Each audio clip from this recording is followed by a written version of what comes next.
Hi, I'm Katrina. You're watching Dante's Boxing Nation.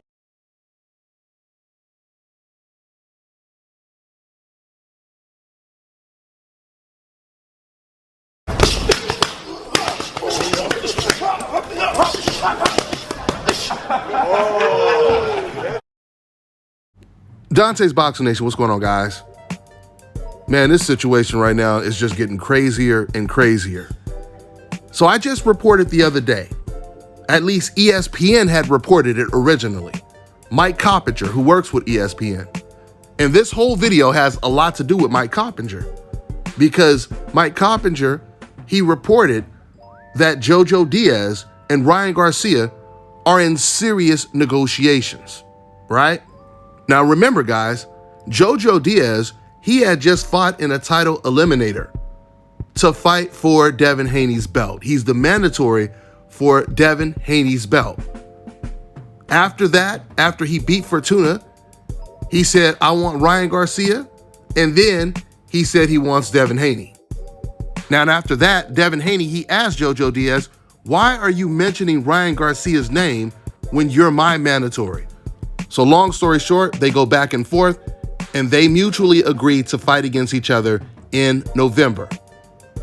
Then the other day, once again, Mike Coppinger from ESPN, he reports that Ryan Garcia and Devin Haney, or Ryan Garcia and Jojo Diaz, are in serious negotiations. Now that brings us to what Bill Haney just did right now, which is put an enormous amount of pressure on Jojo Diaz to take this fight. So Bill Haney, he does an interview on The Boxing Voice.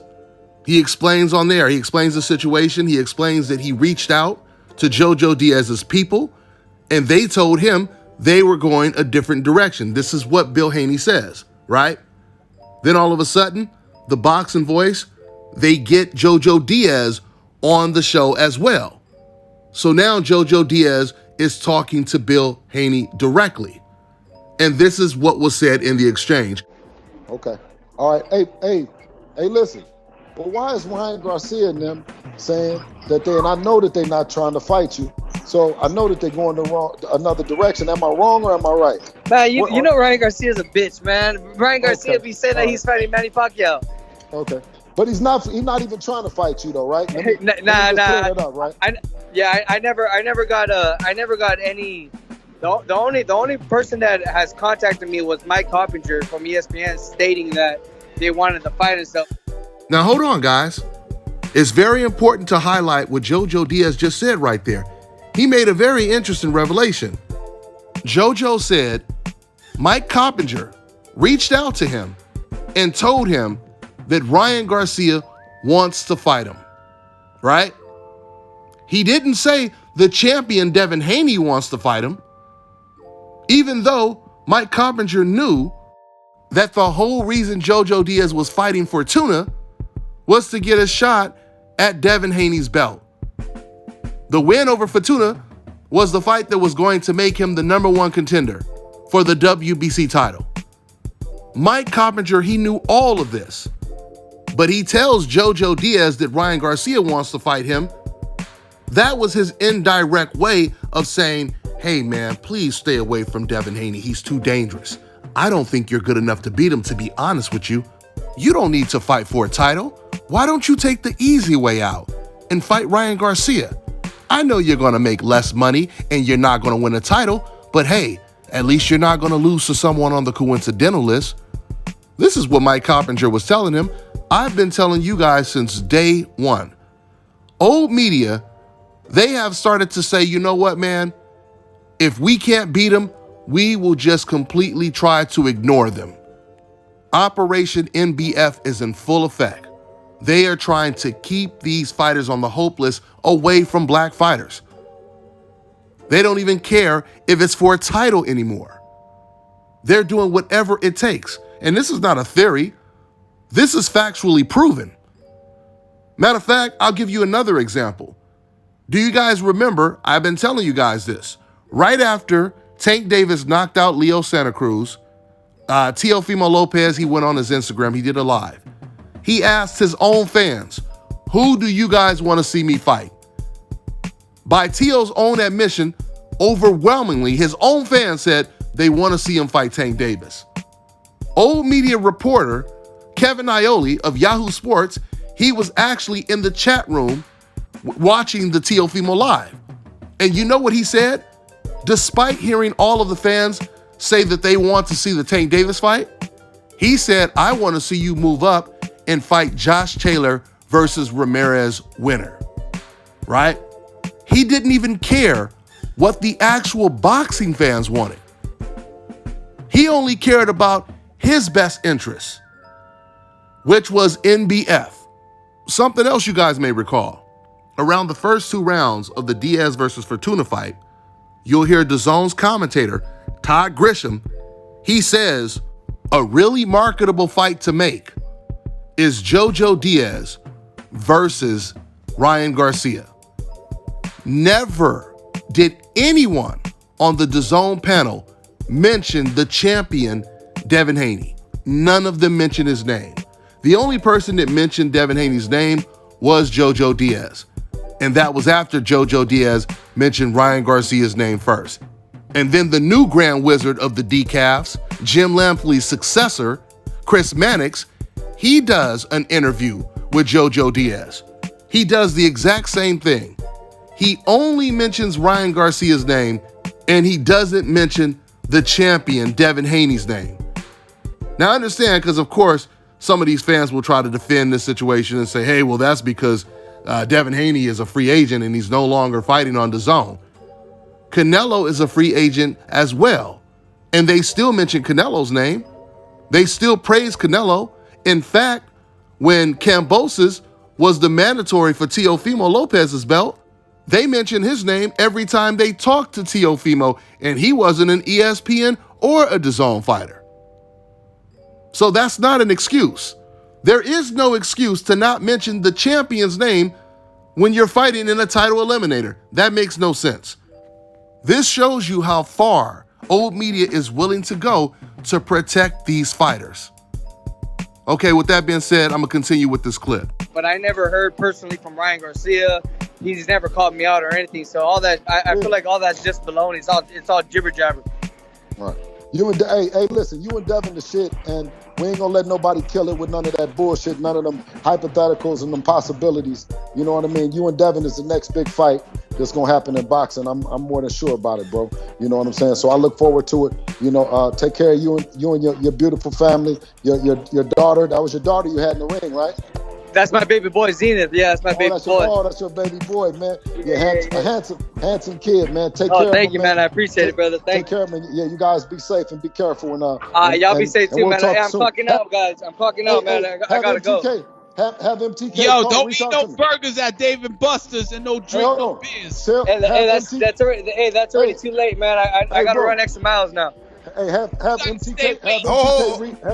Have MTK reach out. So I will. I'll hit up Daniel. I'll hit up Paul right now and make that shit happen. We're gonna make that shit happen. All right, bro. All right. We are gonna make that shit happen. Credit to Bill Haney. He put tremendous pressure on Jojo Diaz. We'll see if it works, because we're hearing a lot of different things. We're hearing a lot of different things right now, so we really don't know what's going on. We really don't know what to believe. But you notice Jojo, he kept talking about how Ryan is a big coward and he ain't gonna fight. It sounds to me like they were actually really pushing for the Ryan Garcia fight until they found out that Ryan didn't want the fight at all, which brought them back to their plan B, which should have been plan A, which is fight for the title against Devin Haney. Listen, man, this is what these fighters on a coincidental list, they need to understand. You're not only fighting against your opponent, you're fighting against old media. These fighters, they have a force field around them. And the only way you can get to the fighter is if you knock down that force field, if you knock down that wall. And the way you do that is these fighters, they need to start challenging a lot of these biased, hypocritical media members. They need to start asking these media members the proper questions. How do you call yourself an impartial reporter When you're calling Teofimo the undisputed champion, knowing that he only has 3 belts. When you're asking a guy, when are you going to fight Ryan Garcia, when you know he just fought for the WBC belt, or at least to become the #1 contender for the belt? How are you telling the public that Ryan Garcia is now in a position where he calls the shots and could fight whoever he wants because of his popularity, but yet he only made $500,000 in his last fight, and Devin Haney, the actual champion, made $3 million? These are the questions that these boxers need to start asking the reporters. I mean, it's interrogation time. See, boxers have spoiled old media for so long because old media, they understand that they fly under the radar. They know that they can say some of the most hypocritical, some of the most biased stuff, and they know that when they interview a fighter, the fighter is going to ignore the reporter for the most part, and he's going to direct all of his trash talking to the guy that he's calling out, instead of challenging old media, instead of saying, oh yeah, by the way, why did you say this when you interviewed Teofimo, when you knew that wasn't true? Why did you say this? You call yourself an unbiased reporter? You have to make them feel uncomfortable when they are contradicting themselves, when they are being extremely biased.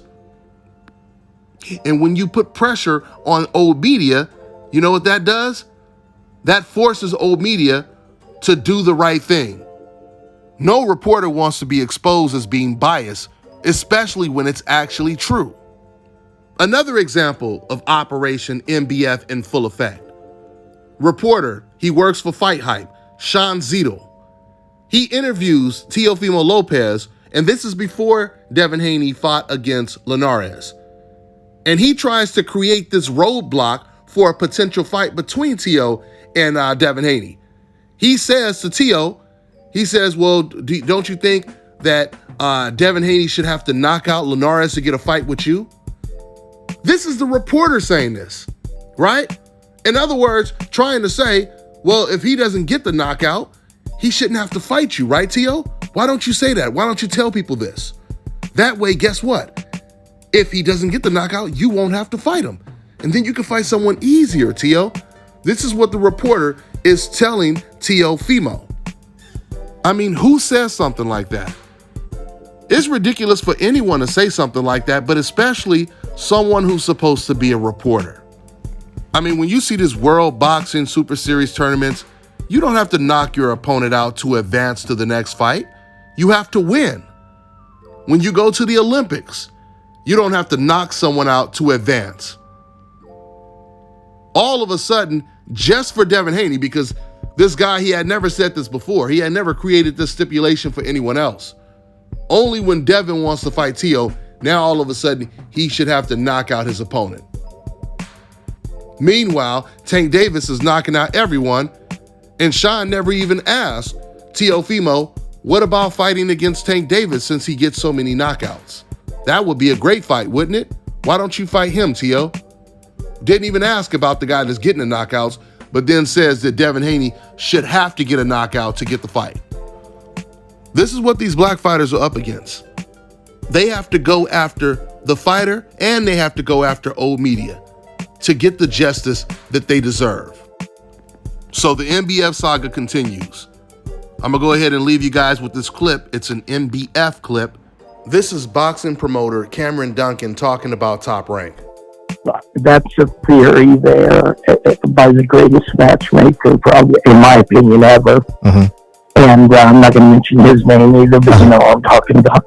Uh-huh. And he used to have a thing up on his board, NBF, no black fighters. Uh-huh. And when I was taught to bring up a fighter, you know, and again, it's just, he used to say to me, you can go anywhere in the country, and I'm going to leave it at this. I don't want to go into a long discussion because people are people in God's eyes, and we're all the same. He used to say to me, you can go anywhere into a city in America or anywhere in the world and ask a white guy, and he didn't say any other, he didn't say anything about Hispanic, ask a white guy to throw a jab, and half of them are going to turn backwards and throw it like a girl and everything. Ask any black man on a street corner in any city in the world, and they will snap out a jab in a heartbeat. And I used to laugh. He said, they're just more physically gifted. And he said, and so they have speed and better to stay away from them. Nothing personal. So I said, okay. And I've lived by that. And, I don't want to sound like some weird guy, but, you're trying to be safe with your guys. And so, there is a thing about that, but not in a bad way, in a very respectful way, to be careful. So that's all.